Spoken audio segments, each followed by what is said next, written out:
Chapter number 15 પોલીમરવાળા ચેપ્ટરમાં classification continue કરીએ. ક્લાસિફિકેશન ગઈકાલે જોયા હતા, based on source and based on structure of polymer.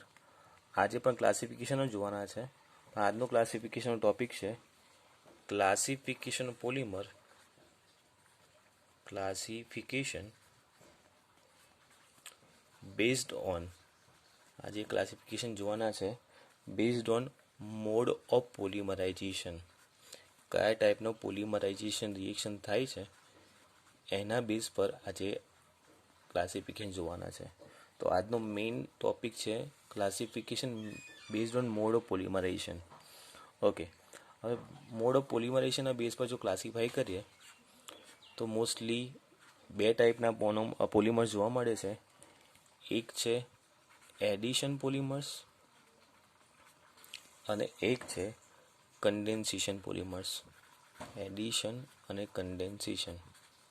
તો based on mode of polymerization બે ટાઈપના પોલિમર્સ જોવા મળે છે. એડિશન પોલિમર અને કન્ડેન્સેશન પોલિમર. બે ટાઈપના પોલિમર જોવા મળે છે. ઓકે, હવે વન બાય વન આપણે એમને ડિટેલમાં જોઈએ. તો પહેલું આપણે જોઈશું એડિશન પોલિમર્સ વિશે. Addition polymer. ઓકે, હવે અહીંયા એનું નામ જ એડિશન. તો અહીંયા જે પણ મોનોમર હશે એ મોનોમર રિપીટિંગ સિક્વન્સમાં એડ થતા હશે. એનું નામ જ એડિશન, એડ થતા હોવા જોઈએ. તો ઓબ્વિયસલી જો મોનોમર એડ થતા હોય તો એ મોનોમર છે એની કેરેક્ટરિસ્ટિક શું હોવી જોઈએ? તો એ મોનોમર છે એની પાસે ડબલ ઓર ટ્રિપલ બોન્ડ હોવા જોઈએ, મતલબ કે અનસેચ્યુરેટેડ હોવા જોઈએ. ડબલ કે ટ્રિપલ બોન્ડ હોય એવા મોનોમર એડ થાય અને એડ થવાથી જે પોલિમર બને એને એડિશન પોલિમર્સ કહેવાય. તો અહીંયા મોનોમરની કેરેક્ટરિસ્ટિક છે કે મોનોમર ઓલવેઝ એવા હોવા જોઈએ કે એડ થઈ શકે અને એડ થવાથી જે પોલિમર બને એને એડિશન પોલિમર્સ કહેવાય. ઓકે, પણ એડિશન પોલિમર્સ જે છે એના પાછા બે ટાઈપ છે. એડિશન પોલિમર્સના મેઇન બે ટાઈપ છે. એક છે હોમોપોલિમર અને એક છે કોપોલિમર. હવે હોમોપોલિમર અને કોપોલિમરમાં શું ડિફરન્સ છે એ આપણે મેઇન સમજીએ. તો હોમોપોલિમર અને કોપોલિમર ડિટેલમાં સમજીએ. તો એડિશન પોલિમર જે છે એના મેઇન બે ટાઈપ થયા એડિશન પોલિમર્સના. એક થયા હોમોપોલિમર અને એક થયું કોપોલિમર. હવે હોમોપોલિમર અને કોપોલિમરમાં શું ડિફરન્સ છે એ આપણે વન બાય વન સમજીએ. ઓકે, જો એનું નામ જ હોમો, તો હોમોનો મતલબ સેમ, મતલબ કે અહીંયા સેમ ટાઈપના મોનોમર કમ્બાઈન થયા હોવા જોઈએ. કેવી રીતે? તો વાત કરીએ કેવી રીતે સેમ ટાઈપના મોનોમર્સ કમ્બાઈન થાય. તો જો આપણી પાસે ઇથિનનો મોલિક્યુલ હોય CH2 ડબલ બોન્ડ CH2, ઇથિનનો મોલિક્યુલ છે.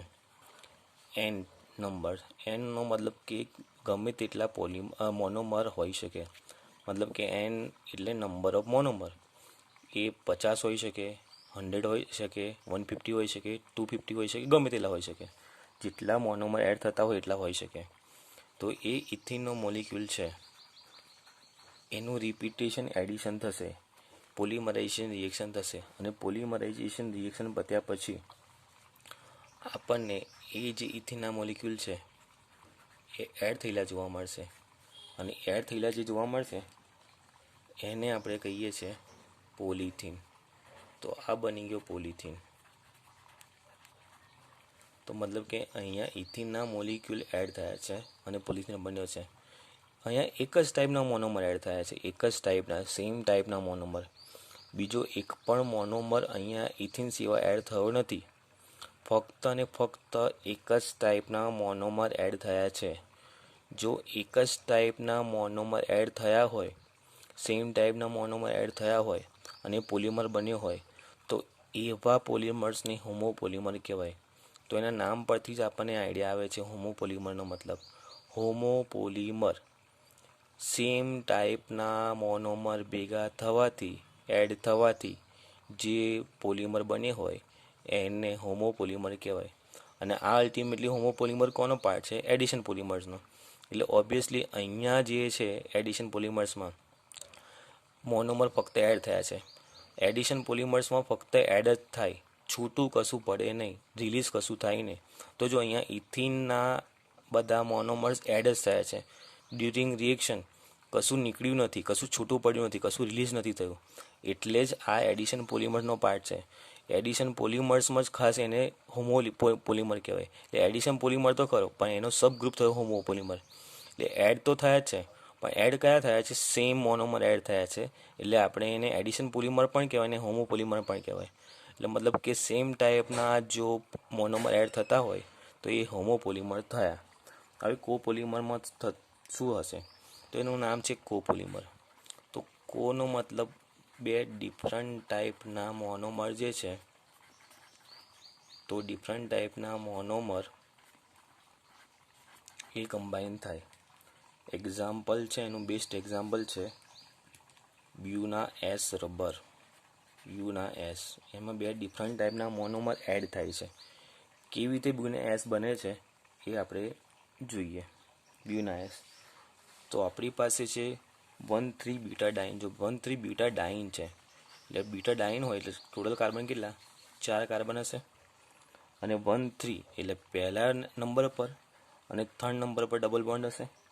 તો 1,3 બીટાડાઇન જે છે એ 1,3 બીટાડાઇન જે છે એ બનાવે છે એક મોનોમર. તો આ છે 1,3 બીટાડાઇન, 1,3 butadiene.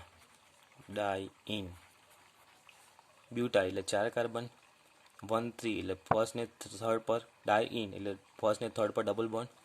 A N number, N એટલે ગમે તેટલા મોનોમર હોઈ શકે.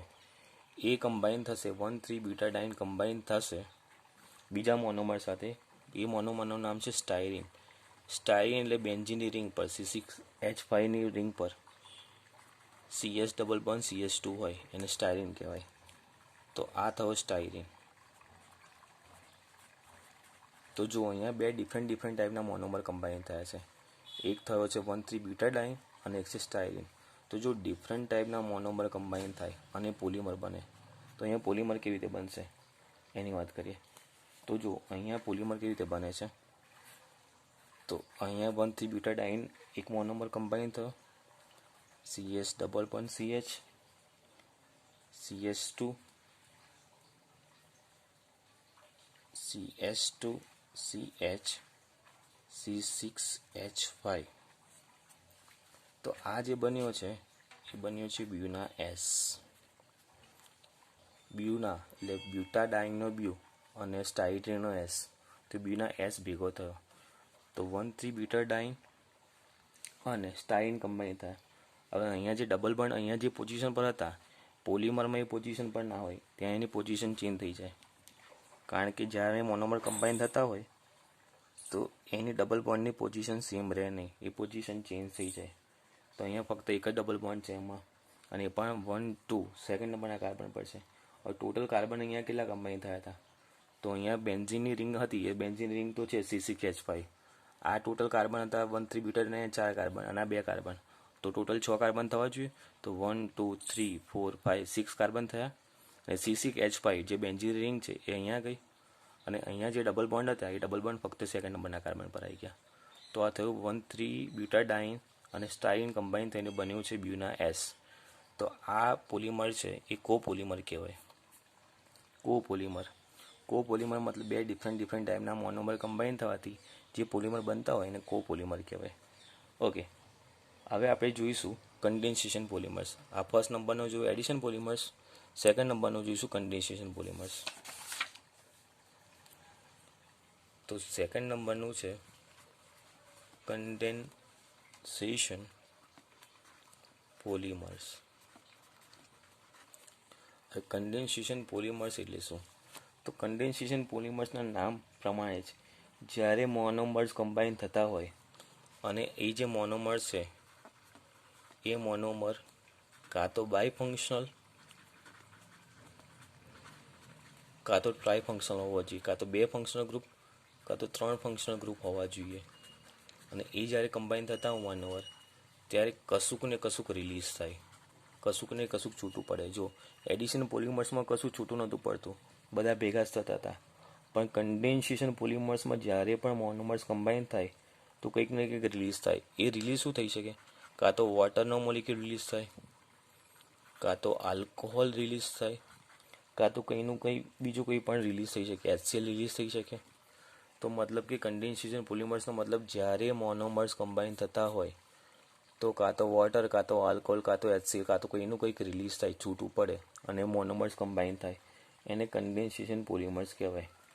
ઓકે, એક્ઝામ્પલ ખાસ યાદ રાખીશું અને પછી એક્ઝામ્પલ જોઈએ પણ ખરા. એક્ઝામ્પલ છે નાયલોન 66, બેસ્ટ એક્ઝામ્પલ કન્ડેન્સેશન પોલિમર્સનું નાયલોન 66.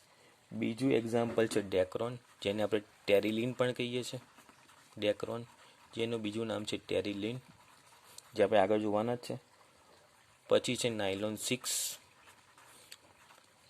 એનો મતલબ કે આ જ્યારે પોલિમર્સ બનતા હોય ત્યારે કશુંક ને કશુંક રિલીઝ થાય. એક્ઝામ્પલ જોઈએ તો વધારે આઈડિયા આવે આપણને. તો એક્ઝામ્પલ આપણે જોઈએ નાયલોન 66નું, કે નાયલોન 66 કેવી રીતે બને છે. નાયલોન 66. ઓકે, હવે નાયલોન 66 માટે 2 મોનોમર્સ હોય. આપણે કયો 2 મોનોમર હોય એની વાત કરીએ તો એક છે હેક્ઝામિથિલિન ડાયમાઇન. હેક્ઝામિથિલિન એટલે CH2 6 ટાઈમ્સ, ડાયએમાઇન એટલે 2 એમિનો ગ્રુપ હોય, NH2. એક મોનોમર થયો હેક્ઝામિથિલિન ડાયમાઇન. આ એક મોનોમર છે હેક્ઝામિથિલિન. હેક્ઝા એટલે 6, મિથિલિન એટલે CH2, ડાયમાઇન એટલે NH2, હેક્ઝામિથિલિન ડાયઅમાઇન. આ કમ્બાઈન થશે બીજા મોનોમર સાથે, એનું નામ છે એડિપિક એસિડ. એડિપિક એસિડમાં જે મોનોમર છે એ CH2 4 ટાઈમ્સ, અહીંયા હોય COOH અને અહીંયા હોય COOH. તો ટોટલ 6 કાર્બનવાળું એસિડ છે, એનું નામ છે એડિપિક એસિડ. એડિપિક એસિડ. એડિપિક એસિડમાં 6 કાર્બન છે. જો 4 કાર્બન CH2ના, 2 કાર્બન એસિડના, 6 કાર્બન થયા. હેક્ઝામિથિલિન ડાયમાઇનમાં પણ 6 કાર્બન છે. જો CH2ના 6 કાર્બન છે, એટલે બંને મોનોમર છે એની પાસે 6 કાર્બન છે. એટલે નાયલોન જે અહીંયા પોલિમર બને છે એને નાયલોન 66 કહેવાય છે. 66 કેમ આવ્યું અહીંયા વર્ડ 66? બિકોઝ આપણા જે મોનોમર છે હેક્ઝામિથિલિન ડાયમાઇન એમાં પણ કાર્બન 6 છે. એડિપિક એસિડ એમાં પણ કાર્બન CH2ના 4, એસિડના 2 એટલે 6 થયા.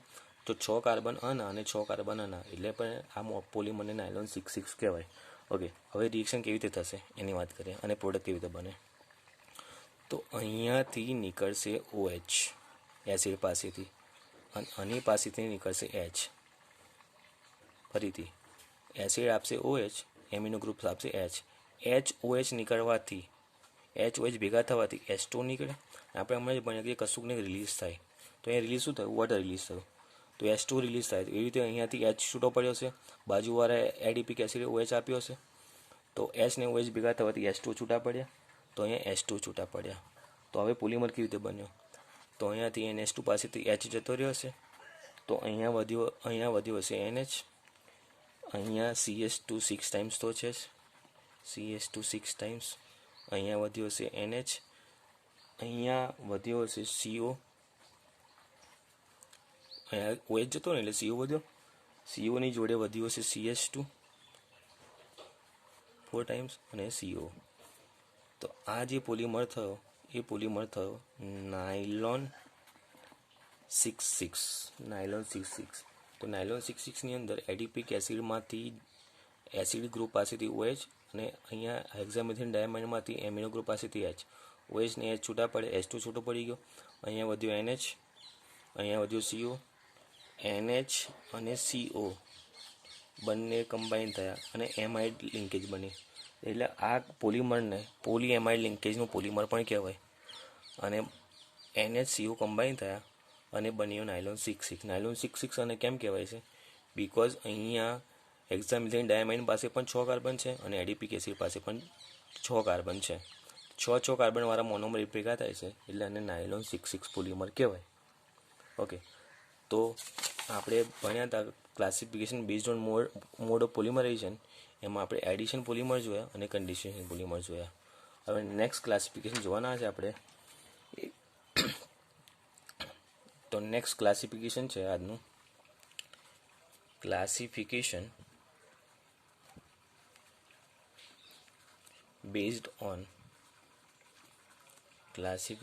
Based on molecular forces.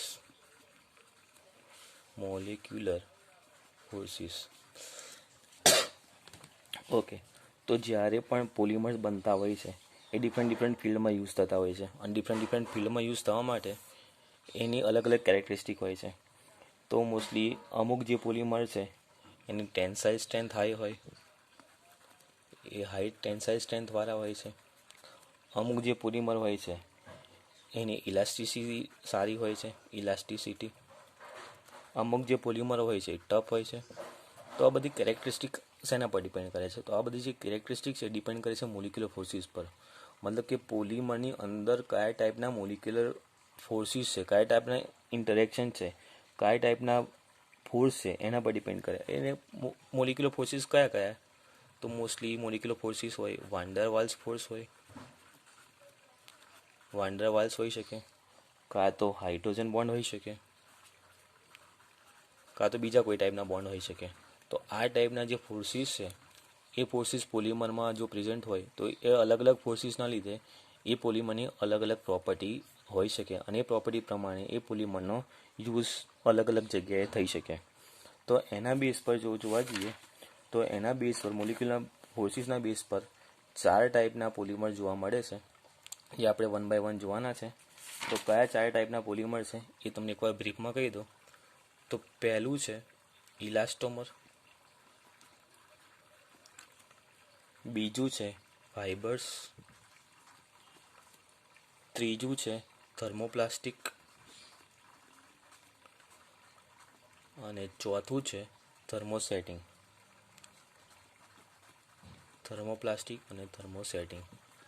તો બેઝડ ઓન મોલિક્યુલર ફોર્સિસ 4 ટાઈપના પોલિમર્સ જોવા મળે. પોલિમર્સની અંદર કયા ટાઈપના ફોર્સિસ છે એના બેઝ પર 4 ટાઈપ છે.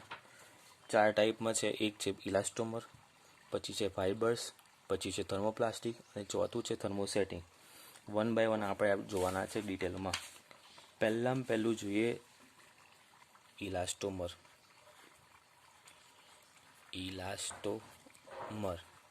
ઓકે, હજુ એનું નામમાં છે ઇલાસ્ટોમર, મતલબ કે આની પ્રોપર્ટી કેવી હોવી જોઈએ? તો ઇલાસ્ટિક પ્રોપર્ટી હોવી જોઈએ. ઇલાસ્ટિક પ્રોપર્ટી મતલબ કે આ લોકો કેવા હોવા જોઈએ? રબર ટાઈપના હોવા જોઈએ, રબર લાઇક સોલિડ હોવા જોઈએ. તો એના નામ પ્રમાણે ઇલાસ્ટોમર મતલબ કે એની ઇલાસ્ટિક પ્રોપર્ટી છે, રબર ટાઈપના સોલિડ જોવા મળે છે. તો ઓબ્વિયસલી આ જો રબર ટાઈપના સોલિડ હોય તો રબરની આપણને કેરેક્ટરિસ્ટિક ખબર છે. જો રબરને આપણે ફોર્સ લગાડીએ, ખેંચીએ તો ખેંચી શકાય, ફોર્સ છોડી દઈએ તો રબર પોતાની ઓરિજિનલ પોઝિશનમાં આવી જાય. મતલબ કે એ લોકો કેવા છે? ઇલાસ્ટિક થયા. અને જો આ લોકો ઇલાસ્ટિક હોય, આ પોલિમર્સ ઇલાસ્ટિક હોય, તો આમની વચ્ચે ઇન્ટરમોલિક્યુલર ફોર્સિસ હશે એ કેવા હશે? સૌથી વીકમાં વીક ઇન્ટરમોલિક્યુલર ફોર્સિસ છે, વીક ફોર્સ હોવા જોઈએ. અને આપણને ખબર છે વીક ફોર્સ કયો હોય છે? તો મોસ્ટલી વીક ફોર્સમાં કયો ફોર્સ હોય? વાન્ડરવાલ્સ ફોર્સ હોય. તો આ જે પોલિમર્સ છે એમાં મોલિક્યુલર ફોર્સિસ કયા છે? Van der Waals force. તો વાન્ડરવાલ્સ ફોર્સ જે છે એ વાન્ડરવાલ્સ ફોર્સના લીધે આ લોકોની પ્રોપર્ટી છે એ ઇલાસ્ટિક પ્રોપર્ટી છે. મતલબ કે એ લોકો ઇઝીલી સ્ટ્રેચ કરી શકાય છે, ઇઝીલી ખેંચી શકાય છે. હા, વચ્ચે થોડા ઘણી ક્રોસ લિંક જોવા મળે છે, પણ એ ક્રોસ લિંક ભલે હોય, ફોર્સ તો સેમ જ રહેવાનો, વાન્ડરવાલ્સ ફોર્સ. તો આ પોલિમર જે છે એ ઇઝીલી સ્ટ્રેચ કરી શકાય, સ્ટ્રેચેબલ હોય. અને જ્યારે એ લોકોને ફોર્સ છોડી દઈએ તો એ પોતાની ઓરિજિનલ પોઝિશન ગેઇન કરી શકે છે. ઓકે, એક્ઝામ્પલ ખાસ યાદ રાખીશું. એક્ઝામ્પલ છે બ્યુના એસ રબર ને બ્યુના એન, બંને રબર છે બ્યુના એસ અને બ્યુના એન. તો એના નામ પ્રમાણેથી જ એના કેરેક્ટરિસ્ટિક યાદ રાખી. ઇલાસ્ટોમર મતલબ જેની ઇલાસ્ટિક પ્રોપર્ટી હોય. ઇલાસ્ટિક પ્રોપર્ટી કોના લીધે હોય? તો ઇલાસ્ટિક પ્રોપર્ટી વીક ફોર્સના લીધે હોય. વીક ફોર્સ વાન ડર વાલ્સ ફોર્સ. એક્ઝામ્પલ બીના એસ અને બીના એન. ઓકે, નેક્સ્ટ જોઈએ આપણે સેકન્ડ નંબરનું પોલિમર, એ છે ફાઇબર્સ. ઓકે, ફાઇબર જે છે એ થ્રેડ લાઇક, એનું નામ છે ફાઇબર્સ. મતલબ ફાઇબર જ્યારે આપણા મગજમાં આવે તો આપણને ખબર પડે થ્રેડ લાઇકના પોલિમર્સ હશે. તો થ્રેડ લાઇકના સોલિડ જોવા મળે છે. અને ફાઇબર છે એની ટેન્સાઇલ સ્ટ્રેન્થ હાઈ હોય. ટેન્સાઇલ સ્ટ્રેન્થ હાઈ છે મતલબ કે આ લોકો મજબૂત છે. આ લોકો ઇઝીલી બ્રેક થઈ શકે એવા નથી. આ લોકો હાઈ ટેન્સાઇલ સ્ટ્રેન્થવાળા છે, મજબૂત છે. ટેન્સાઇલ સ્ટ્રેન્થ પણ હાઈ છે અને હાઈ મોડ્યુલસ પણ છે. ફિઝિક્સમાં મોડ્યુલસ બની ગયા છે. મતલબ કે ઇન શોર્ટ આ બંનેનો કહેવાનો મતલબ કે આ પોલિમર્સ વધારે સ્ટ્રોંગ છે, વધારે મજબૂત છે. અને વધારે મજબૂત હોય તો એમાં ઇન્ટરમોલિક્યુલર ફોર્સિસ કયા હોવા જોઈએ? સ્ટ્રોંગ હોવા જોઈએ. તો આમાં ઇન્ટરમોલિક્યુલર ફોર્સિસ છે હાઇડ્રોજન બોન્ડ. તો આ પોલિમરની અંદર હાઇડ્રોજન બોન્ડથી મોનોમર ભેગા થયા છે. મોનોમર તો ગમે તેથી ભેગા થયા હોય, પણ આ પોલિમરની વચ્ચે જે ફોર્સ લાગે છે એ છે હાઇડ્રોજન બોન્ડ. હાઇડ્રોજન બોન્ડના લીધે આ લોકો મજબૂત છે. અને એના લીધે આ લોકોનો જે કેરેક્ટર્સ છે એ લોકોનું ક્લોઝ પેકિંગ જોવા મળે છે. ક્લોઝ પેકિંગના લીધે એ લોકો મોસ્ટલી ક્રિસ્ટલાઇન જોવા મળે છે. ક્રિસ્ટલાઇન સોલિડ જેવા હાઈલી મજબૂત જોવા મળે છે. એક્ઝામ્પલ જોવા જઈએ તો એક્ઝામ્પલ છે નાયલોન 66, જે આપણે હમણાં જ જોઈ ગયા, મજબૂત છે. પછી છે ટેરિલિન. તો નાયલોન 66 અને ટેરિલિન એ એક્ઝામ્પલ છે ફાઇબર્સના. તો નાયલોન 66 અને ટેરિલિન ટેન્સાઇલ સ્ટ્રેન્થ હાઈ છે, મજબૂત છે. ઓકે, થર્ડ નંબરના જોઈએ આપણે તો થર્ડ નંબરના છે થર્મોપ્લાસ્ટિક. તો થર્ડ નંબરના polymer based on type of molecular forces thermoplastic. Okay, હવે થર્મોપ્લાસ્ટિકની કેરેક્ટરિસ્ટિક કઈ કઈ હોય એની વાત કરીએ. જો થર્મોપ્લાસ્ટિક છે એ લિનિયર પણ હોઈ શકે ઓર સ્લાઇટલી બ્રાન્ચ પણ હોઈ શકે. They can be linear or slightly branch. Okay, હવે થર્મોપ્લાસ્ટિકની એક મેઇન કેરેક્ટરિસ્ટિક છે, જેના બેઝ પર એનું નામ જ છે. તો જો તમે થર્મોપ્લાસ્ટિકને હીટ કરો તો હીટ કરવાથી એ સોફ્ટ બની જાય. ગરમ કરવાથી એ સોફ્ટ બને. અને જો એને કૂલ કરો, તમે ગરમ કર્યા પછી એને કૂલ કરો તો એ પાછા હાર્ડ બની જાય.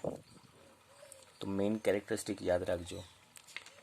થર્મોપ્લાસ્ટિકની જ્યારે આપણે હીટ કરીએ છીએ તો હીટ કરવાથી એ ફટાફટ સોફ્ટ બની જાય છે. અને ઠંડા પાડી દઈએ તો ફટાફટ પછી હાર્ડ પણ બની જાય છે. એનો મતલબ કે આ પોલિમર જે છે એ પોલિમર એવી કેરેક્ટરિસ્ટિકવાળા છે કે ના તો એટલો સ્ટ્રોંગ બોન્ડ, ના તો એટલો વીક બોન્ડ. મતલબ આની અંદર જે ઇન્ટરમોલિક્યુલર ફોર્સિસ છે, ઇન્ટરમોલિક્યુલર ફોર્સ જે થર્મોપ્લાસ્ટિકમાં જોવા મળે છે એ ઇન્ટરમોલિક્યુલર ફોર્સ ઇલાસ્ટોમર છે એના કરતાં ઇન્ટરમોલિક્યુલર ફોર્સ થોડો વધારે છે. પણ જે ફાઇબર્સ એના કરતાં ઇન્ટરમોલિક્યુલર ફોર્સ વીક છે. તો સમજો, આની અંદર જે ઇન્ટરમોલિક્યુલર ફોર્સ છે ઇલાસ્ટોમર કરતાં સ્ટ્રોંગ છે પણ ફાઇબર કરતાં વીક છે. મતલબ ના તો એટલો વીક છે, ના તો એટલો સ્ટ્રોંગ છે. મતલબ intermediate between elastomer and fibres. અને એની મેઇન કેરેક્ટરિસ્ટિક છે એને હીટ કરીએ તો સોફ્ટ બને અને એને કૂલ કરીએ તો પાછું હાર્ડ બની જાય. ઓકે, એક્ઝામ્પલ ખાસ યાદ રાખીશું આપણે. મેઇન એક્ઝામ્પલ છે એના પોલિથીન બધાને ખબર છે, હીટ કરીએ તો સોફ્ટ બને અને કૂલ કરીએ તો હાર્ડ બની જાય. અને બીજું એક્ઝામ્પલ છે પોલિસ્ટાયરીન, પોલીવિનાઇલ. આ બધા એના એક્ઝામ્પલ છે. ઓકે, ચોથા નંબરનું ક્લાસિફિકેશન જોઈએ. થર્મોપ્લાસ્ટિક પછી થર્મોસેટિંગ. હવે થર્મોસેટિંગ શું હોય?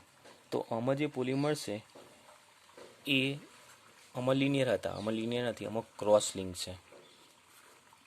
Cross link. આમાં સ્લાઇટલી બ્રાન્ચ હતા, આમાં બ્રાન્ચ હેવી છે, હેવીલી બ્રાન્ચ છે, મતલબ બ્રાન્ચીસ વધારે જોવા મળે છે. એક્ઝામમાં ઘણીવાર થર્મોપ્લાસ્ટિક અને થર્મોસેટિંગ વચ્ચે ડિફરન્સ પૂછાય છે, તો આ એટલે ડિફરન્સના ફોર્મમાં પણ જોજો. આ લિનિયર છે, સ્લાઇટલી બ્રાન્ચ છે, આ ક્રોસ લિંક છે, હેવીલી બ્રાન્ચ છે. મેઇન ઓકે, મેઇન ડિફરન્સ હવે જોઈએ. આ હીટ કરતાં સોફ્ટ થતા, આ કુલ કરતાં હાર્ડ થતા છે, પણ આ લોકો એવા નથી. બિકોઝ આમાં એક્સટેન્સિવ ક્રોસ લિંકિંગ જોવા મળે છે. એનો મતલબ એવું થયું કે એકવાર તમે હીટ કરો અને તો એ બની જશે ઇન્ફ્યુઝિબલ, મતલબ કે ફરીથી એને ઠંડા પાડવાથી હાર્ડ બનશે નહીં, એની પોતાની કેરેક્ટરિસ્ટિક લોસ કરી દેશે, એ ઇન્ફ્યુઝિબલ બની જશે. એટલે મતલબ કે આને તમે હીટ કર્યા પછી ફરીથી રીયુઝ કરી શકો નહીં, અને રીયુઝ કરી શકાય નહીં. એકવાર હીટ કર્યા એટલે એની પોતાની પ્રોપર્ટી લોસ થઈ ગઈ. જ્યારે આ લોકોને હીટ કરતા હતા તો સોફ્ટ બનતા હતા, કુલ કરતા તો હાર્ડ બનતા હતા. પણ અહીંયા એવું નથી.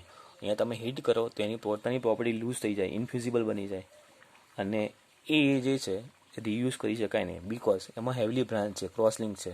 એકવાર હીટ કર્યા એટલે ક્રોસ લિંક તૂટી જાય, હેવીલી બ્રાન્ચ તૂટી જાય, અને બ્રાન્ચ તૂટે ફરીથી ઠંડા પાડવાથી બ્રાન્ચ પાછી બનતી નથી.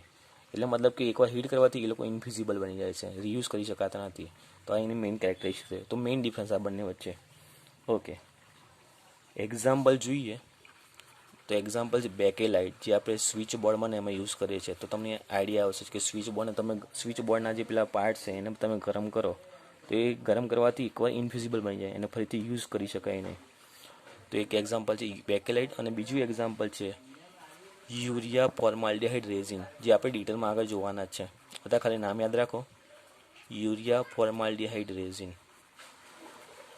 તો આ એવા પોલિમર છે કે એકવાર ગરમ કરવાથી એની પ્રોપર્ટી લૂઝ થઈ જાય, એ લોકોને રીયુઝ કરી શકાય નહીં. તો થર્મોપ્લાસ્ટિક અને થર્મોસેટિંગ વચ્ચે મેઇન ડિફરન્સ એ જ છે. આમાં લિનિયર કે થોડી બ્રાન્ચ છે, આમાં ક્રોસ લિંક કે મેઇન વધારે બ્રાન્ચ છે, અને ગરમ કરવાથી સોફ્ટ બની જાય અને ઠંડા પાડવાથી હાર્ડ બને. એકવાર ગરમ કરીએ તો આ ઇન્ફ્યુઝિબલ બની જાય, ફરી વાર રીયુઝ કરી શકાય નહીં. આમાં ઇન્ટરમોલિક્યુલર ફોર્સિસ ના તો એટલા વીક છે, ના તો એટલા સ્ટ્રોંગ છે, ઇન્ટરમીડિયેટ છે. પણ એમાં ઇન્ટરમોલિક્યુલર ફોર્સિસ જે છે સ્ટ્રોંગ છે. એકવાર તૂટી ગયા મતલબ તૂટી ગયા, ફરી પાછા બની શકે નહીં. એક્ઝામ્પલ ખાસ યાદ રાખજો, બેકેલાઇટ અને યુરિયા ફોર્માલ્ડિહાઇડ રેઝિન. ઓકે.